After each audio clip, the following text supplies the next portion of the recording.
இந்தாங்க தண்ணி. போ. இவ வேற. இதுக்கு ஒன்றும் குறைச்சல் இல்லை. ஏங்க அத்தை உங்க நல்லதுக்கு தானே சொல்றாங்க. எதுக்கு பொசுக்கு பொசுன்னு கோவப்படுறீங்க? ஏன சவாரிக்கு எறும்பு ஆசைப்பட்ட கதையால இருக்கு. தலையெழுத்த மாத்தவா முடியும்? எலூசு கழுத, நீ என்ன சொல்ல வரேன்னு எனக்கு புரியல. இருக்கிற தொழிலை விட்டுட்டு இல்லாத வேலையை நினைச்சு கவலைப்படாதன்னு கழுத சொல்லுது. அந்த தொழிலை பத்தி உனக்கு என்ன டீ தெரியும்? ஏன் தெரியாது? எங்க அப்பா 100 கைதி வச்சு தொழில் செஞ்சவர் தான்.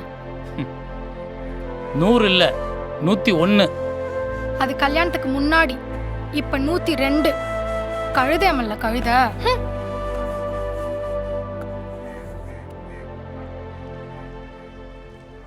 ஆத்தோ ஆத்தோ வெள்ளையம்மா வந்திருக்கேன். சரி போயிட்டு வாங்க.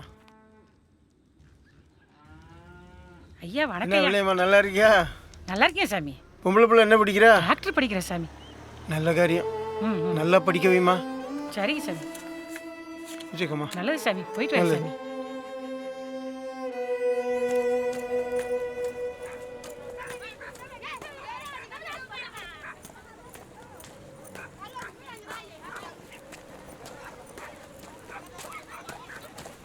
என்னட்டி சீக்கிரமா வந்துட்ட? காலேஜ் லீவ் ஆக்கி? Bus break down. என்ன டவுனு? டவுனும் இல்லை வில்லேஜும் இல்லை, பிரேக் டவுன். என்ன கேட்டின்னு இப்படி கோவிச்சிட்டு போறா? என்னவாமா? என்னன்னு தெரியலையே. என்னன்னு கேளு. தெரியலன்னா ஏதோ அழுதுட்டு போறாளே. வள்ளி, என்னாச்சு வள்ளி? எதுக்கு அழுதுட்டு வர்ற? நம்ம என்ன குறைஞ்ச சாதியான? ஏன், யார் என்ன சொன்னா? சொடலை ஆண்டி ஐயாதான். Bus break down. கண்டக்டர் தான் ஏற சொன்னார்.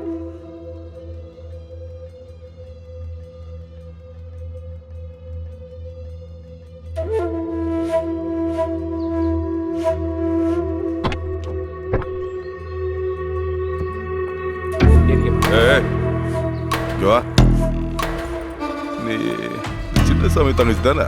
ஆமா. கழுத வைக்கிறவனுக்கு கார்ல போய் எழுதுருமா? டோராட அடட்டே.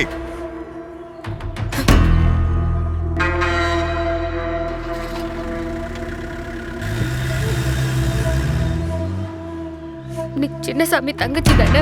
கழுத மேய்க்கிற உனக்கு எல்லாம் காரு கேக்குதானு கார்ல ஏத்தாமலே போயிட்டார். ஐயாவுக்கு என்ன அவசரமா? அதுக்காக எவ்வளவு அழுதுட்டு உட்காருவாளா? ஏமா சும்மா இருமா. சரி விடு. நம்ம பார்க்குற தொழில் அப்படி. இங்கே பார்க்குற தொழிலை வச்சு தான் மனுஷங்களை பிரித்து வச்சிருக்காங்க. நீ மட்டும் படித்து டாக்டர் ஆகிட்டேன்னு வச்சுக்கேன், எல்லாமே சரியாயிரும். அப்புறம் இந்த ஊரில் எல்லாரும் ஏன் அந்த ஆள் கூட உன்னை டாக்டரமா டாக்டரமான்னு தான் கூப்பிடுவார். அது வரைக்கும் இப்படியே துவைச்சிக்கிட்டு வெளுத்துக்கிட்டு வாழ்க்கை அப்படியே போயிருமா? ஏன் அவங்க அழுக்க துணியை புதுசு மாதிரி வெளுத்து கொடுக்குறோமே, அதுக்கு தான் இந்த பேச்சு பேசுறாவளோ? இதனாலதான் அவன் படிச்சு முடிச்சுட்டு வெளியூருக்கு வேலைக்கு போயிடறானுவ. நாம தான் இங்கே கிடந்து இந்த தொழிலை கட்டி அழுதுகிட்டு இருக்கோம். அப்ப நம்மளும் அவங்கள மாதிரி ஆடு மாடு வாங்கி வளர்த்து பண்ண வச்சிடலாம். என்னது பண்ணையா? அதுக்கு 10-15 மாடுல வேணும். துட்டுக்கு எங்கேயா போகிறது? அவ கிடக்க சின்ன புள்ள. ஏயா ஒத்த வீடா இருந்துகிட்டு இதெல்லாம் நடக்கிற காரியமா?